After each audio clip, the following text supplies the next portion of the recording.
Hey guys, welcome back to my channel. Today I'm going to talk about how I modded my first mechanical keyboard, the Royal Kludge RK860 or the RK100 into this.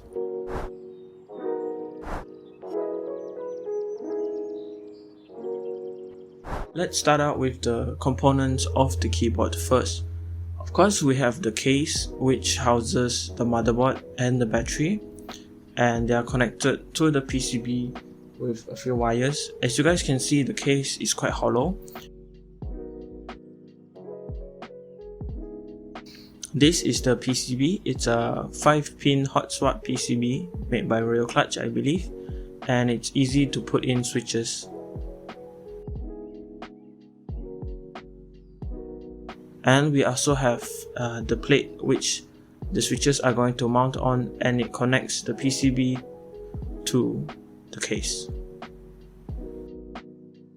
And of course we have the Royal Kludge brown switches right here that came with the keyboard. Other than that, we also have stabilizers that came with the keyboard. That are 4 2U stabilizers and 1 6U stabilizer for the spacebar. So a few materials that I'm going to use to mod the keyboard is we have this packing foam which I got from buying stuff online, and it just came with this packing foam. It's quite good and it can be compressed, so I'll be using this in the case.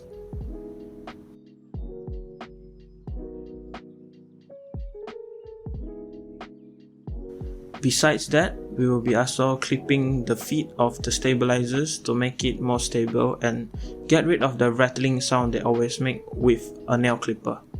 I also had bought this foam online. It's already pre-cut foam, so it should just slide into place and fit pretty well. It costs around 35 ringgit for this. Now I'm going to show you guys how I clip the stabilizers. So once you take out the feet from the stabilizers, check and see if there are these two plastic pointing out.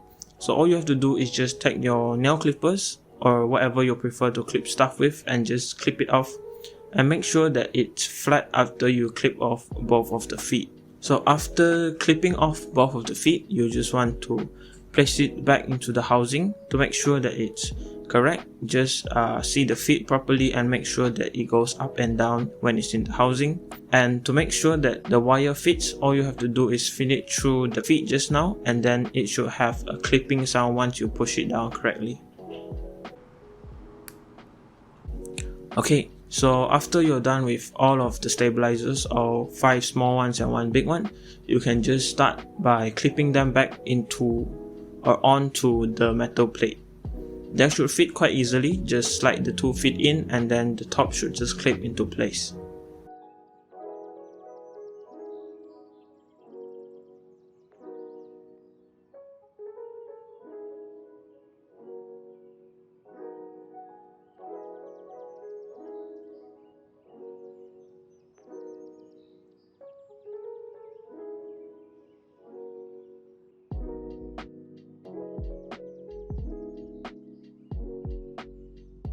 Okay, so after putting on all the stabilizers, we can now move on to put on the foam. So we can just turn the plate around and take the foam, and before putting in the foam or screwing it in, you want to make sure that all of the holes are lined up. So there are 5 mounting holes for the screws on this plate, as you can see. So what you want to do is just line up the foam, the pre-cut holes on the foam onto these standoffs.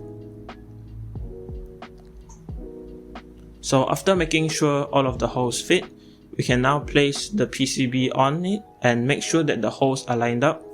There are 5 holes on this PCB that should line up correctly with the standoffs.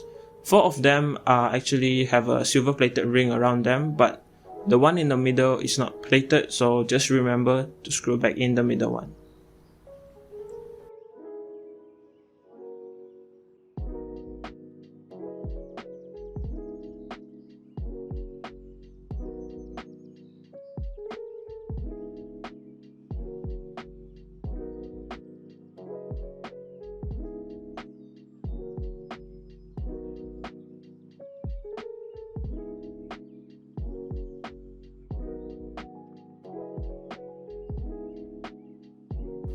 So after screwing all of the screws in, you can turn the plate around and make sure that nothing is in the way, no foam is showing on the clip mount for the switches.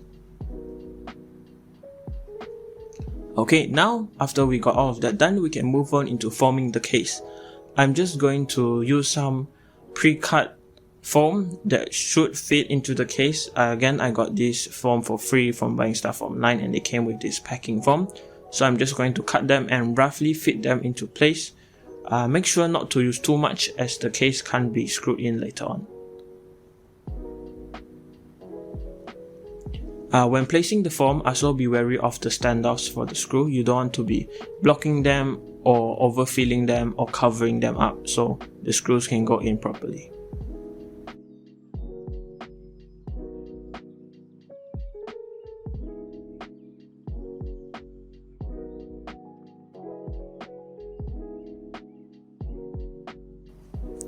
Okay, so after you're done foaming the case, now you're going to move on to connect the battery and the motherboard back to the PCB.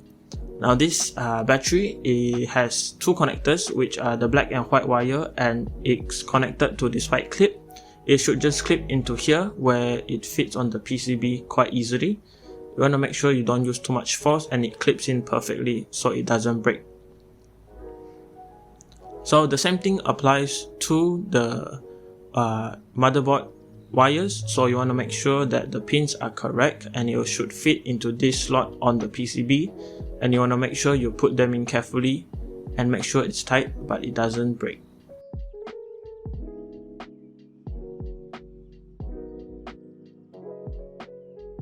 After connecting everything, we can now check if the stabilizers are working before we screw the plate back into the case. So after making sure all the stabilizers work and fit on the case, we can now screw in the plate onto the case. There are quite a lot of screws that connect this plate to the case, so just make sure you get every one of them.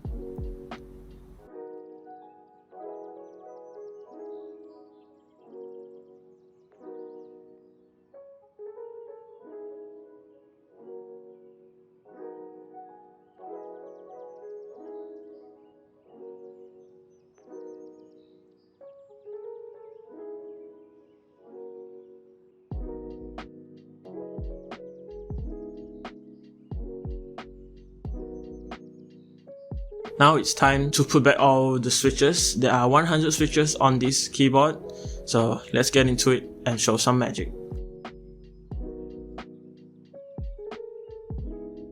Boom, they're done. Just kidding. It took quite a long time for me to put back all of the switches, but they look pretty good now. Make sure that the pins are not bent when you are putting in the switches, as it's a hot swap board. So it seems like the switches are working, and that's good.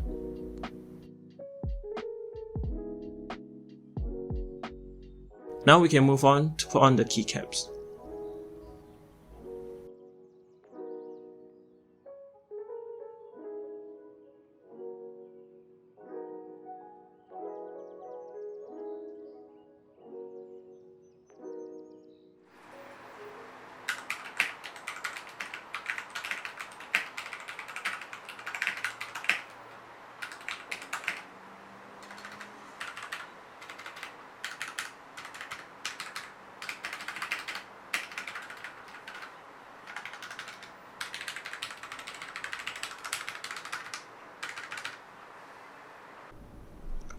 And there we have it. It looks pretty good.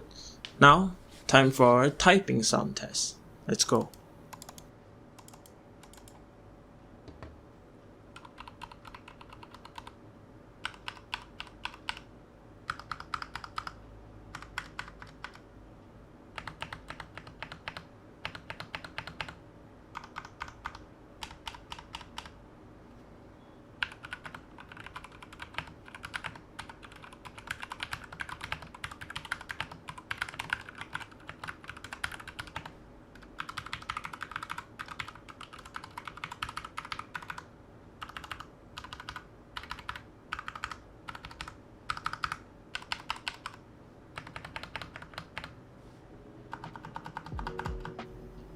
So after doing this mod to my first mechanical keyboard, I think that it really helped improve the sound and the feel of the keyboard.